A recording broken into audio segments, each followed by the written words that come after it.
10 Bizarre Human Mysteries. Warning: this list contains some graphic images. Every so often, we'll come across strange and inexplicable conditions found in the human body. These are the mysteries science can't easily debunk, the kinds that defy natural laws and how we've come to understand ourselves. There's always debate concerning these supposed powers. Are they just hoaxes derived from our imagination? Or are we looking at the first steps into the next evolutionary leap? So here's what we've seen, you decide what to believe from these bizarre human mysteries.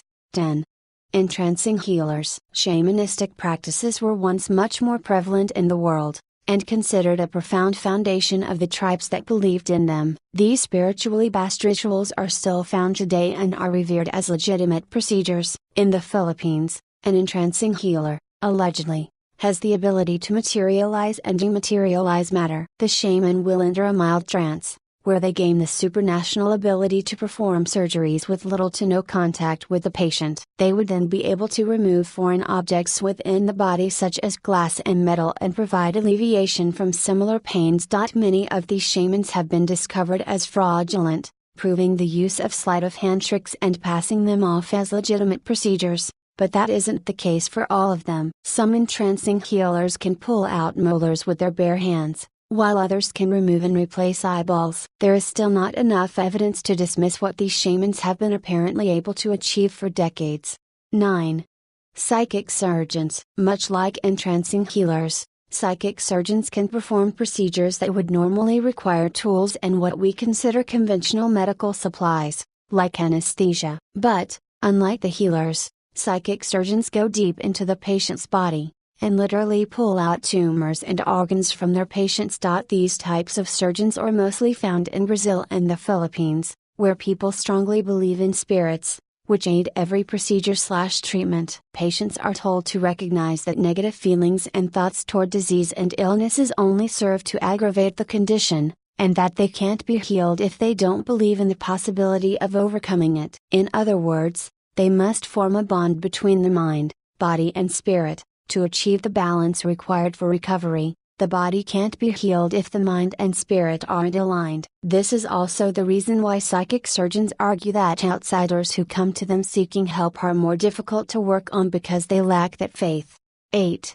Spontaneous human combustion. For well over a century, some have claimed that people can suddenly and inexplicably explode into a ball of fire. The phenomenon is called spontaneous human combustion, SHC, and it has been described in many popular books on mysteries and the unexplained. Though the term spontaneous human combustion is of fairly recent vintage, it was a rare but real concern to many in the 1800s. In fact, there are nearly a dozen references to people bursting into flames in pre-1900 fiction. The most famous example is Charles Dickens's 1853 novel Bleak House, in which a character explodes into fire, though the phenomenon can also be found in the works of Mark Twain, Herman Melville, Washington Irving and others. In modern times, SHC has appeared in movies and on television shows, including The X-Files, and it's even, sort of, the superpower of Johnny Storm, the Human Torch, in Fantastic Four comic books. Spontaneous combustion theories. Fires do not typically start on their own. When investigators search for the cause of forest fires, they don't assume that the flame ignited itself. Rather, they usually suspect that a careless camper or a lightning strike caused it. However, many things can self-ignite without exposure to flames, under the right circumstances, including coal dust, piles of compost and used oily rags. But it's a whole different matter to claim that people can suddenly burst into flames for no apparent reason. There is no doubt that bodies can burn. Crematoriums routinely reduce the human body to ashes in the course of a few hours. The mystery of SHC lies in the supposedly strange circumstances under which victims burst into flames. Typically, the story goes, there is no obvious source of ignition, no open fires nearby that might set the person aflame. Furthermore, the victims are killed, and not, for example, only partly burned on one arm or a leg. SHC is fatal. Some claim that burning often seems to begin in the chest or stomach area, leaving the grisly remains of legs and hands intact. Others claim that the furniture and floors under and surrounding the victims, including even their clothing, remain mysteriously unburned. Spontaneous human combustion, facts and theories credit, Sergei Nivens, Shutterstock. For well over a century, some have claimed that people can suddenly and inexplicably explode into a ball of fire. The phenomenon is called spontaneous human combustion,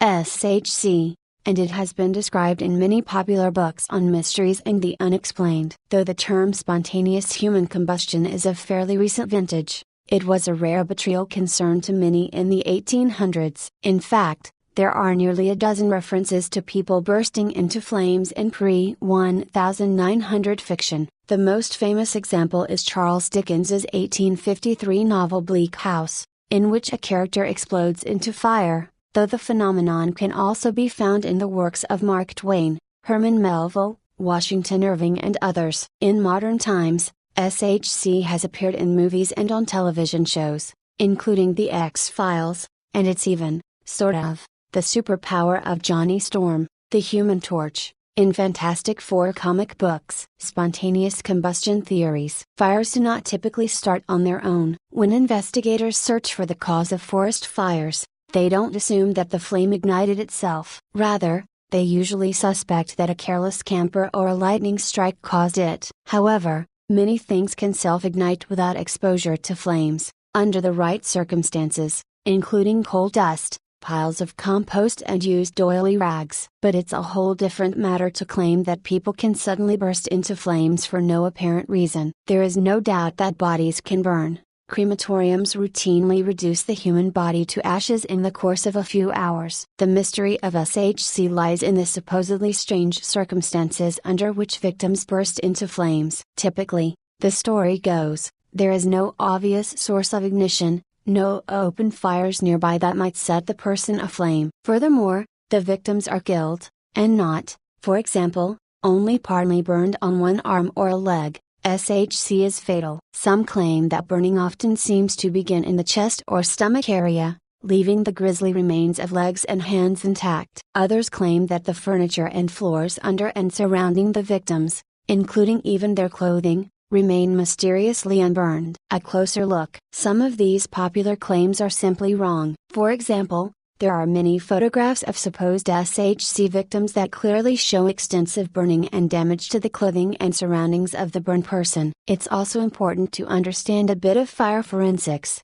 Many fires are self-limiting, that is, they put themselves out naturally because they run out of fuel. Though the public often sees uncontrolled fires completely engulfing and burning down entire rooms and buildings, fires are unpredictable. It is quite possible, for example, for only a rug, bed, or sofa to catch fire without spreading to the rest of the room. Because fires normally burn upward instead of outward, there is nothing paranormal or strange about finding a victim in one part of a room burned to death while the rest of the room has little more than smoke damage. What about the source of ignition? What could possibly cause people to suddenly burst into flames? A century ago, it was blamed on intemperance and even God's wrath. Most victims were assumed to be drunkards who had saturated their cells with alcohol. In the 1970s, a quasi-Freudian explanation came into vogue suggesting that a person's depressive emotional states could somehow cause him or her to become inflamed. Others have suggested that sunspots,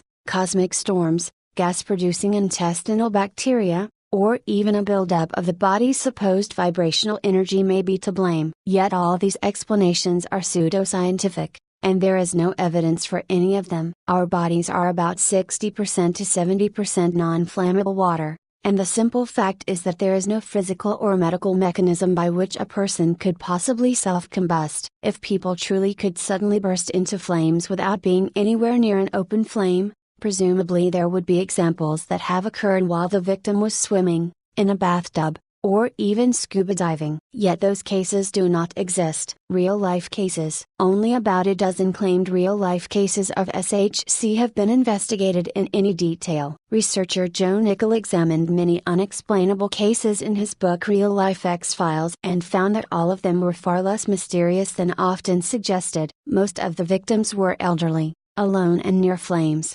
often cigarettes, candles, and open fires. When they died, several were last seen drinking alcohol and smoking. If the person is asleep, intoxicated, unconscious, infirm or otherwise unable to move or put the flames out, the victim's clothes can act as a wick. Most people spend most of their time wrapped in flammable clothing made up of cottons and polyester blends. The flames draw on the body's fat, a flammable oil very near the skin's surface which combines with the burning clothing, to fuel the fire. There is also a rare medical condition called Stevens-Johnson syndrome that, in extreme cases, may be mistaken for a case of an aborted spontaneous combustion. The skin disease, which can be triggered by a toxic reaction to medications, including antibiotics and prescription painkillers, causes the appearance of severe burns and blisters, and can be fatal. If SHC is a real phenomenon, why doesn't it happen more often? There are 7 billion people in the world,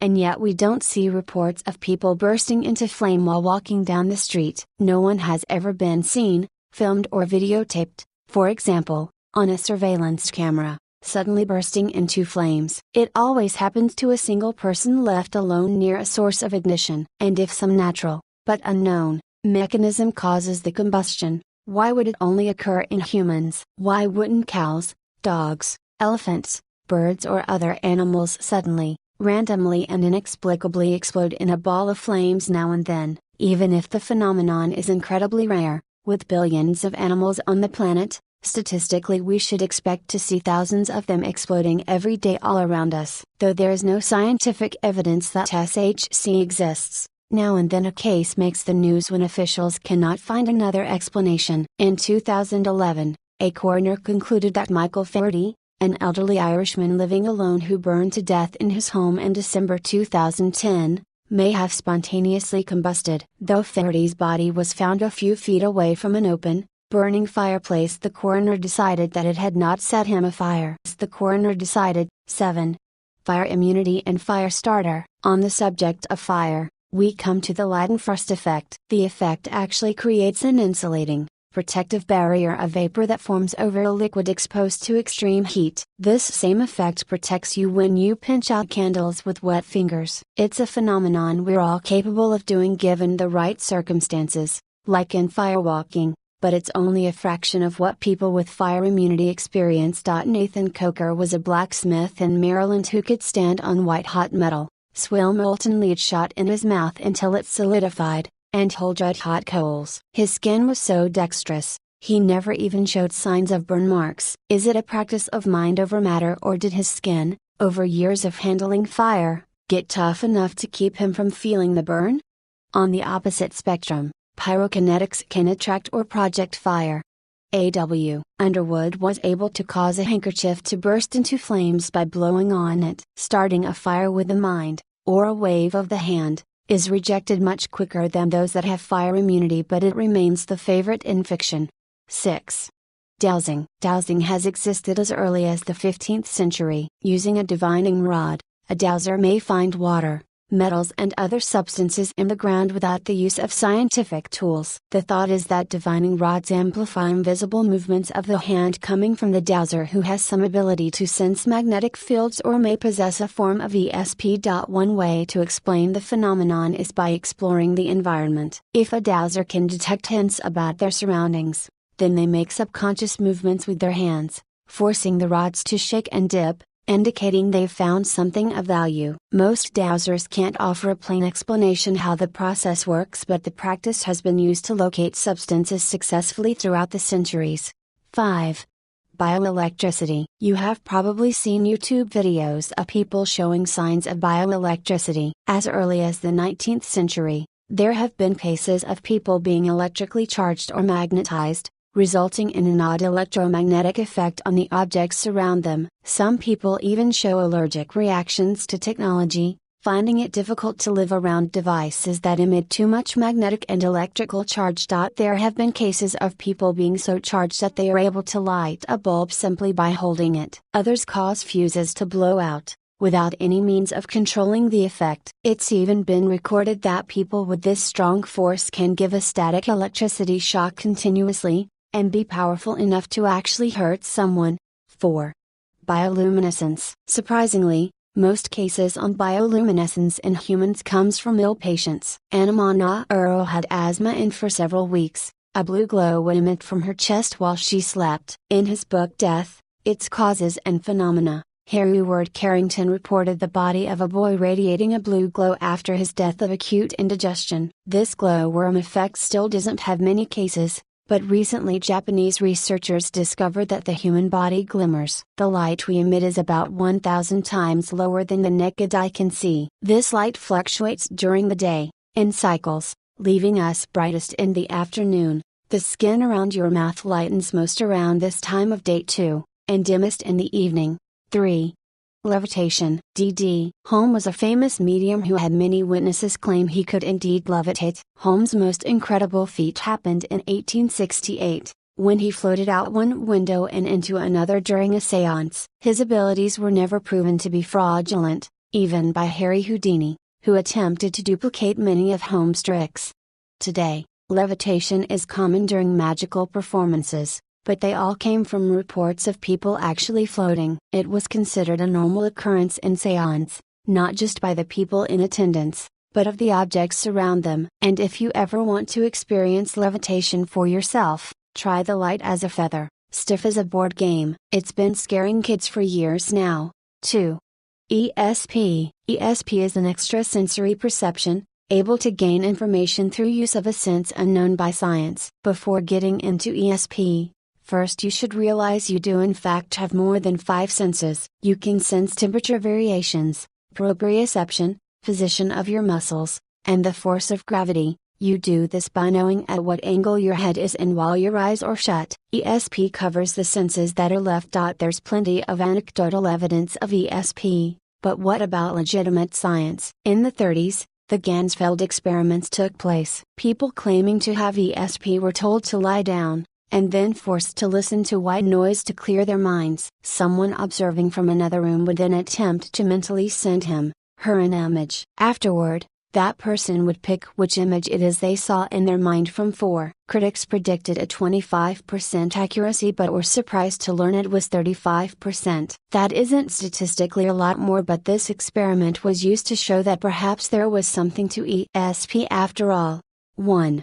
Prophecy. The Delphic Oracle did it. Nostradamus did it. Hell, you can call fortune tellers over the phone nowadays to hear about the future. History is riddled with people claiming to know the future. Some have visions that come and go, others have foretelling dreams. There are those who seek the future by means of ritual, and then there are people who are struck with precognition randomly. You might have experienced it yourself. Ever thought of a friend and they called you, or in this modern age, they Facebooked you, seconds later? Is that an example of precognition or just coincidence?